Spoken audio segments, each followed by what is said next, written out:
नमस्कार मित्रों, इम्फान IAS PCS classes में आपका स्वागत है। आज हम लोग इस वीडियो में 18वें पॉइंट अर्थात उच्च न्यायालय हाई कोर्ट, जिसका वर्णन भारतीय संविधान के अनुच्छेद 214 से 31 तक दिया गया है, इस पर एग्जाम में आए हुए प्रश्नोत्तर उनकी संपूर्ण व्याख्या देखेंगे। तो चलिए प्रारंभ करते हैं। उच्च न्यायालय हाई कोर्ट। तो पहला क्वेश्चन है कि उच्च न्यायालय के न्यायाधीश अपना त्यागपत्र किसे सौंपता है।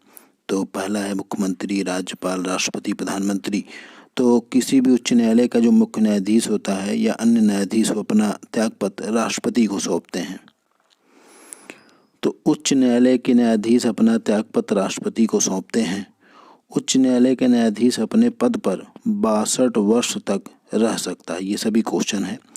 उसकी आयु के संबंध में किसी प्रश्न पर निर्णय जो है राष्ट्रपति जो है भारत के मुख्य न्यायाधीश के परामर्श से ही करता है।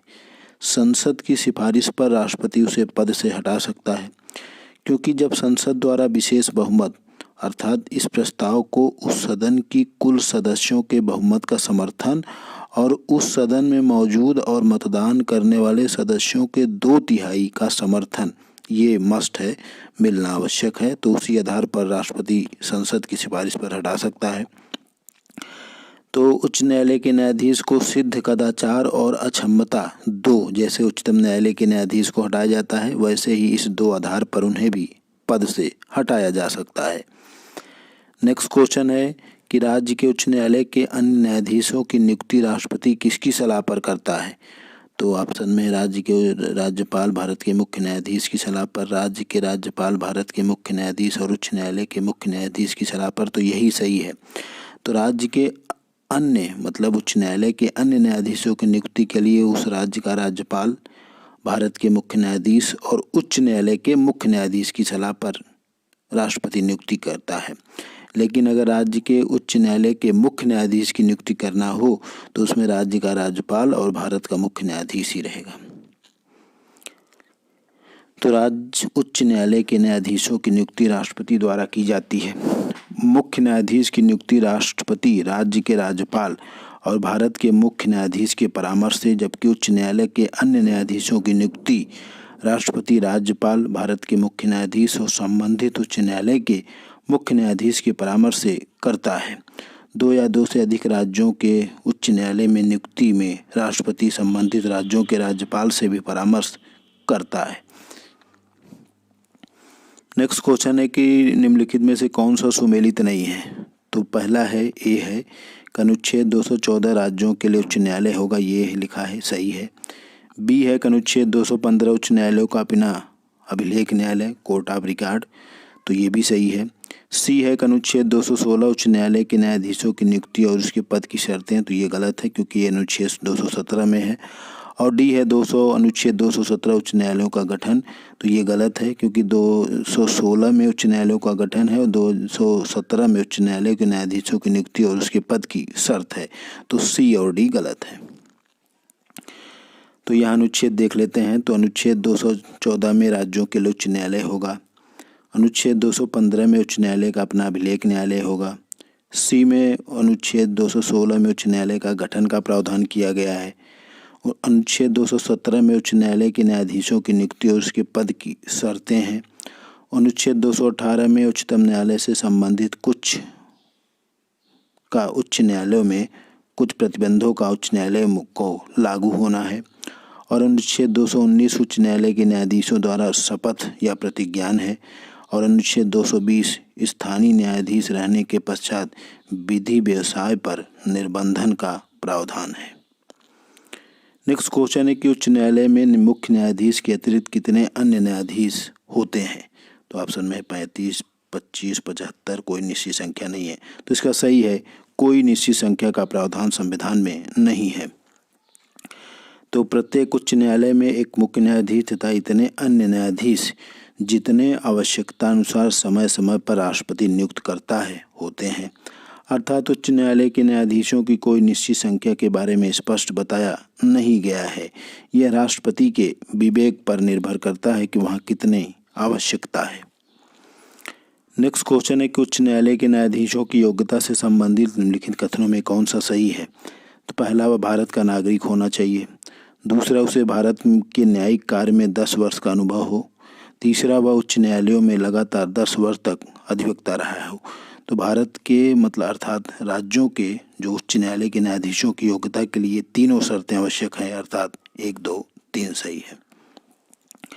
तो वह भारत का नागरिक हो, उसे भारत के न्यायिक कार्य में 10 वर्ष का अनुभव हो, वह उच्च न्यायालयों में लगातार 10 वर्ष तक अधिवक्ता रहा हो। भारतीय संविधान में उच्च न्यायालय के न्यायाधीशों के लिए कोई न्यूनतम आयु सीमा का निर्धारण नहीं किया गया है, मतलब नियुक्ति में उनकी कोई समय सीमा या आयु सीमा का कोई निर्धारण नहीं है। ये उनके पास योग्यताएं होनी चाहिए जो 3 दिया गया है। नेक्स्ट क्वेश्चन है कि न्यायाधीश जांच अधिनियम 1968 में उच्च न्यायालय के न्यायाधीश को महाभियोग की प्रक्रिया द्वारा हटाने में कितने सदस्यों का हस्ताक्षर अध्यक्ष अथवा सभापति को सौंपना आवश्यक है? तो ऑप्शन में है 100 सदस्य लोकसभा अथवा 50 सदस्य राज्यसभा। तो यही सही है, मतलब 100 सदस्य लोकसभा के हों और 50 सदस्य राज्यसभा के अगर अपना हस्ताक्षर सौंपते हैं तो उस पर कार्रवाई हो सकती है। तो न्यायाधीश जांच अधिनियम 1968 में उच्च न्यायालय के न्यायाधीश को महाभियोग की प्रक्रिया द्वारा हटाने में 100 सदस्य लोकसभा और 50 सदस्य राज्यसभा का हस्ताक्षर अध्यक्ष या सभापति को सौंपना आवश्यक है। अध्यक्ष सभापति प्रस्ताव को स्वीकृत या अस्वीकृत कर सकता है। यदि प्रस्ताव स्वीकृत हो जाता है तो अध्यक्ष या सभापति 3 सदस्यीय समिति का गठन करता है, जिसमें उच्चतम न्यायालय के मुख्य न्यायाधीश या अन्य न्यायाधीश, उच्चतम न्यायालय के न्यायाधीश मतलब एक उच्चतम न्यायालय का और एक उच्च न्यायालय का और एक प्रख्यात न्यायविद रहेगा। नेक्स्ट क्वेश्चन है उच्च न्यायालय के गठन से संबंधित अनुच्छेद है। तो ऑप्शन में है 214, 216, 218, 219। तो अभी आपने पीछे देखा तो उच्च न्यायालय के गठन से संबंधित अनुच्छेद 216 है। तो आप यहाँ देख सकते हैं, अभी हमने पीछे भी देखा तो ये 216 है। नेक्स्ट क्वेश्चन है उच्च न्यायालय के न्यायाधीशों के वेतन से संबंधित अनुच्छेद हैं। तो ऑप्शन में है 221, 214, 218, 220। तो सही आंसर है 221। तो ये देख सकते हैं आप, अनुच्छेद 221 न्यायाधीशों के वेतन से संबंधित है। अनुच्छेद 222 किसी न्यायाधीश का एक उच्च न्यायालय से दूसरे के न्यायालय को अंतरण या स्थानांतरण। अनुच्छेद 223 कार्यकारी मुख्य न्यायाधीश की नियुक्ति और अनुच्छेद 224 में अपर और कार्यकारी मुख्य न्यायाधीशों की नियुक्ति। ये सभी क्वेश्चन पूछे गए हैं। नेक्स्ट क्वेश्चन है कि कौन सा राज्य के उच्च न्यायालय का मुख्य क्षेत्राधिकार नहीं है? ऑप्शन में है परामर्श संबंधी क्षेत्राधिकार, प्रारंभिक क्षेत्राधिकार, न्यायाधीश क्षेत्राधिकार, अपीली क्षेत्राधिकार।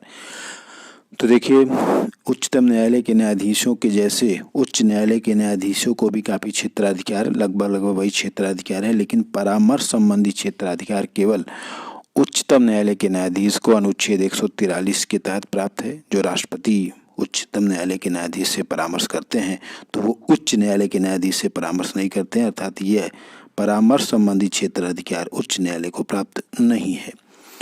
तो उच्च न्यायालय की न्याय क्षेत्र शक्तियाँ में पहला प्रारंभिक क्षेत्राधिकार है, न्यायाधीश क्षेत्राधिकार है, अपीली क्षेत्राधिकार है, अधीनस्थ न्यायालयों पर नियंत्रण का क्षेत्राधिकार है, अभिलेख न्यायालय का क्षेत्राधिकार है, न्यायिक समीक्षा की भी शक्ति प्राप्त है और पर्यवेक्षी क्षेत्राधिकार भी प्राप्त है। नेक्स्ट क्वेश्चन है उच्च न्यायालय के न्यायाधीशों के वेतन और भत्ते किस निधि पर भारित होते हैं? तो ऑप्शन में है केंद्र की समेकित निधि, राज्य की समेकित निधि, आरबीआई की समेकित निधि या उपरोक्त में कोई नहीं। तो यह राज्य की समेकित निधि पर भारित होता है, मतलब राज्य की समेकित निधि से दिया जाता है वेतन। किन 2 राज्यों और केंद्र शासित प्रदेश है तो एक सामूहिक उच्च न्यायालय है? तो देखिए, आईएएस प्री 2002 में पूछा गया क्वेश्चन है, तो वो उसका सही आंसर है पंजाब, हरियाणा और चंडीगढ़। नेक्स्ट क्वेश्चन है कि किस केंद्र शासित प्रदेश का अपना उच्च न्यायालय है? तो केंद्र शासित प्रदेश में दिल्ली उच्च न्यायालय है, जिसका अपना एक उच्च न्यायालय है। ये भी आईएएस प्री 2002 में पूछा गया था। नेक्स्ट क्वेश्चन है उच्च न्यायालय के न्यायाधीशों की सेवानिवृत्ति आयु क्या है? 65 वर्ष, 60 वर्ष, 62 वर्ष, 58 वर्ष। तो इसका सही आंसर है 62 वर्ष। नेक्स्ट क्वेश्चन है उच्च न्यायालय के परमादेश जारी करने की शक्ति के अंतर्गत कौन विषय आते हैं? तो संवैधानिक अधिकार, सांविधिक अधिकार, मौलिक अधिकार, उपरोक्त सभी। तो उपरोक्त सभी। तो उच्च न्यायालय, उच्चतम न्यायालय में अगर बात करें तो उच्च न्यायालय को अधिक शक्ति प्राप्त है, क्योंकि उच्चतम न्यायालय को केवल मौलिक अधिकारों के अतिक्रमण या उसमें कोई गड़बड़ होता है या मौलिक अधिकारों में कहीं न कहीं अतिक्रमण होता है तो सर्वोच्च न्यायालय को उस पर रिट निकालने की शक्ति प्राप्त है, लेकिन उच्च न्यायालय का जो अधिकार क्षेत्र है वो बड़ा है। नेक्स्ट क्वेश्चन है, कुछ न्यायालयों में कौन एक से अधिक राज्य या केंद्र शासित प्रदेशों के लिए है? तो ऑप्शन में है दिल्ली उच्च न्यायालय, बम्बई उच्च न्यायालय, मद्रास, उत्तराखंड। तो सही आंसर है मुंबई उच्च न्यायालय। तो बम्बई उच्च न्यायालय के अंतर्गत महाराष्ट्र, गोवा, दादरा नगर हवेली और दमन दीव आते हैं। नेक्स्ट क्वेश्चन है कि अंडमान निकोबार द्वीप प्रदेश किस उच्च न्यायालय के अंतर्गत आता है? तो अंडमान निकोबार द्वीप प्रदेश ये कोलकाता उच्च न्यायालय के अंतर्गत आता है। नेक्स्ट क्वेश्चन है कि भारत में उच्च न्यायालयों के संदर्भ में निम्नलिखित कथनों में कौन सा सही है? इसमें पूछा था कौन सही नहीं है, ये नहीं है। तो पहला है कि उच्च न्यायालय सर्वप्रथम 1862 में 3 प्रेसिडेंसी कोलकाता, मुंबई और मद्रास में स्थापित हुआ, तो एकदम सही है। भारत में वर्तमान में 25 उच्च न्यायालय है, 25वां जो आंध्र प्रदेश के राजधानी अमरावती में बना है, तो 25 सही है। तीसरा है कि असम, त्रिपुरा, मणिपुर और मेघालय का एक ही उच्च न्यायालय गुवाहाटी है, तो यही गलत है। और चौथा है कि लोगों की न्यायालय तक पहुंच बनाने के लिए कुछ न्यायालयों की राज्य के अन्य भागों में पीठ भी है, तो ये एकदम सही है। जैसे इलाहाबाद उच्च न्यायालय का लखनऊ बेंच पीठ है, तो ये सही है। तीसरा वाला गलत है क्योंकि 4 पूर्वोत्तर राज्यों असम है, उसके साथ नागालैंड, मिजोरम और अरुणाचल प्रदेश का उच्च न्यायालय गुवाहाटी में है, न कि असम, त्रिपुरा, मणिपुर और मेघालय, क्योंकि मणिपुर, मेघालय और त्रिपुरा का अपना उच्च न्यायालय है। तो इसको देख लेते हैं। क्योंकि मणिपुर में उच्च न्यायालय का गठन 25 मार्च 2013 को, मेघालय और त्रिपुरा को दोनों का गठन 26 मार्च 2013, इनका स्वयं का उच्च न्यायालय है, तो सी वाला गलत आंसर है। नेक्स्ट क्वेश्चन है कि भारत के किस उच्च न्यायालय में सर्वाधिक न्यायाधीशों की संख्या है? तो इसका सही आंसर है इलाहाबाद उच्च न्यायालय। तो इलाहाबाद उच्च न्यायालय भारत का सबसे बड़ा उच्च न्यायालय है।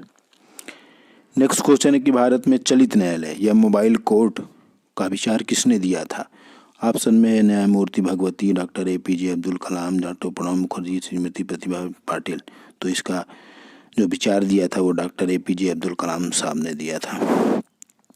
तो भारत में मोबाइल अदालत का 4 अगस्त 2017 को हरियाणा के मेवात जिले में उद्घाटन उस समय के तत्कालीन भारत के मुख्य न्यायाधीश KG बालकृष्णन द्वारा किया गया था।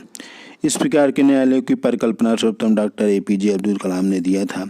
इसका प्रमुख उद्देश्य सुदूर और पिछड़े इलाकों में न्यायिक पहुंच बनाना था। नेक्स्ट क्वेश्चन है कि उच्च न्यायालय के न्यायाधीशों के क्षेत्राधिकार से संबंधित अनुच्छेद है?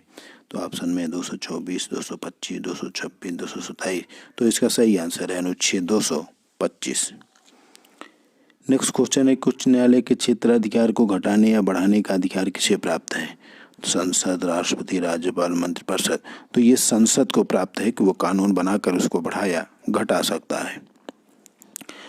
नेक्स्ट क्वेश्चन है, उच्च न्यायालय की मुख्य न्यायाधीश बनने वाली पहली महिला थी? तो इसका सही आंसर है लीला सेठ। नेक्स्ट क्वेश्चन है कि 2 या अधिक राज्यों या केंद्र शासित प्रदेशों के लिए एक समान उच्च न्यायालय की स्थापना की जा सकती है? तो ऑप्शन में संसद द्वारा कानून बनाकर, राष्ट्रपति द्वारा, राज्य के राज्यपाल द्वारा, उस राज्य की मंत्रिपरिषद द्वारा। तो संसद को यह अधिकार प्राप्त है कि वह कानून बनाकर इसकी स्थापना कर सकता है। नेक्स्ट क्वेश्चन है कि किसी न्यायाधीश को एक उच्च न्यायालय से दूसरे उच्च न्यायालय में स्थानांतरित करने का अधिकार निम्नलिखित में से किसे है? तो अभी आपने इस पीछे देखा कि यह अधिकार महामहिम राष्ट्रपति को है। आज का लास्ट क्वेश्चन है कि उच्च न्यायालय के सेवानिवृत्त जज की पेंशन कहाँ से दी जाती है? तो देखिए, उच्च न्यायालय के जो न्यायाधीश होते हैं उनको जो वेतन दिया जाता है वो तो राज्य की समेकित निधि से दिया जाता है, लेकिन उनका जो पेंशन है वो भारत की संचित निधि से दिया जाता है। तो भारतीय संविधान के अनुच्छेद 112(3) के अनुसार उच्च न्यायालय के सेवानिवृत्त जज की पेंशन भारत की संचित निधि पर घोषित किया गया है। ये बहुत इंपॉर्टेंट क्वेश्चन है। तो आज हम लोगों ने उच्च न्यायालय अर्थात हाई कोर्ट पर परीक्षा में आए हुए प्रश्नों पर चर्चा किया। इम्फान IAS PCS क्लासेस को लाइक कीजिए और सब्सक्राइब कीजिए। धन्यवाद।